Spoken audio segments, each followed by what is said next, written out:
मैं जब भी सुबह सुबह इस दरिया को देखती हूँ तो मुझे अपनी दोस्त की एक बात हमेशा याद आती है। वो मुझे ये कहती थी कि क्या फ़ातिमा, ऐसा हो सकता है कि इंसान अपनी धुन में हो, अपनी मौजों में हो और अपने ही काम से काम रखे। तो मैं उसे हमेशा यही कहती थी, हाँ क्यों नहीं, तुम मुझे ही देख लो।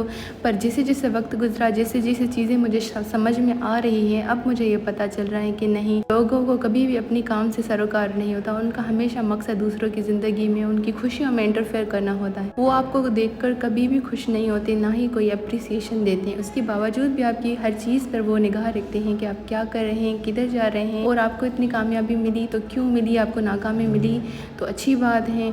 उनको कभी भी आपकी कामयाबी से कोई भी सरोकार नहीं होता। हाँ, मुंह पे वो कभी कभी बोल देते हैं भाई यू डिड बेस्ट, बट अंदर से वो आपके लिए कभी भी खुश नहीं होते। और ये वो लोग नहीं होते जिनको हम जानते नहीं, बल्कि ये लोग वो होते हैं जो हमारे घरों में मौजूद होते हैं, जो हमारी फैमिलीज़ का हिस्सा होते हैं। उनकी ही नज़र हमारी चीज़ों पे और हमारी खुशियों पे हमेशा रहती है। जब कोई भी इंसान अपनी चाहत के मुताबिक कोई चीज़ें अचीव नहीं कर पाता तो इसी तरीके से वो बुरी बुरी बातें करके लोगों को डीमोटिवेट और डिग्रेड करता है, ताकि इनकी भी यही हालत से हमारी है। तो मिसाल एक ऐसे हैं कि जैसे केकड़ा कभी भी अपने जो हैं दोस्तों को आगे बढ़ने नहीं देता, भले कुछ भी हो, क्योंकि उसका हमेशा मकसद यही होता है कि टांग खींचना। और हमारे माशरे की सबसे फेवरेट हॉबी यही है, दूसरे की टांग खींचना। टांग खींचने में बहुत मज़ा आता है। और ये बातें करते करते मैं अपने कॉलेज में पहुंच गई। चीज़ देखकर मुझे इतनी मोटिवेशन मिलती है कि अल्हम्दुलिल्लाह मैंने जो भी किया है अपने दम पर किया है, और आगे भी जो भी करूँगी अपने दम पर करूँगी।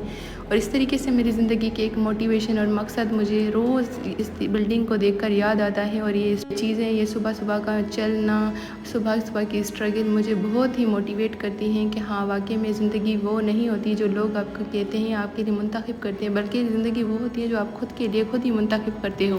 उसके बाद ये मैं ऑफ़िस को जाती हूँ, क्योंकि मुझे डेली अटेंडेंस लगानी होती है, और जो भी टीचर्स गवर्नमेंट में हैं उनको डेली अपनी अटेंडेंस लगानी होती हैं, तो मैं ये जाती हूँ। बट उसके लिए मुझे बहुत सारी खुशी और बहुत ही अच्छा फ़ील होता है कि वाकई में। और उसके बाद मैं अपनी क्लास कभी भी मिस नहीं करती, और कोई मुझे teacher extra classes, engage classes देता है तो वो भी मैं खुशी से ही करती हूँ। जब तक मैं खुद टीचर नहीं बनी थी तब तक मुझे ये एहसास ही ना था कि टीचिंग करना is a very hard job, और हम इस चीज़ को और टीचर्स को इतना लाइट लेते हैं कि ये टीचर्स हैं, इनकी क्या ही मतलब होगी, इनकी क्या ही स्ट्रगल होगी, क्या ही कुछ नहीं। बट जितने भी शोबे मैंने आज तक देखे उन सब में से मुझे बेस्ट जो है और स्ट्रगलिंग जो सबसे ज़्यादा एफर्ट्स वाला काम लगता है वो टीचिंग लगता है। क्योंकि खुद को समझाना, खुद को पढ़ाना तो बिल्कुल आसान होता है, पर किसी के जहन में वो चीज़ें डालना और उनको समझाना और उनकी लेवल पे जाके उनको पढ़ाना बहुत ही मुश्किल होता है। कभी कभी आप घर वालों को भी सीधी सीधी चीज़ें समझा नहीं सकते, बट स्टूडेंट जो डिफरेंट बैकग्राउंड से आते हैं और डिफरेंट माइंड सेट से आते हैं, डिफरेंट फैमिलीज से आते हैं, उनको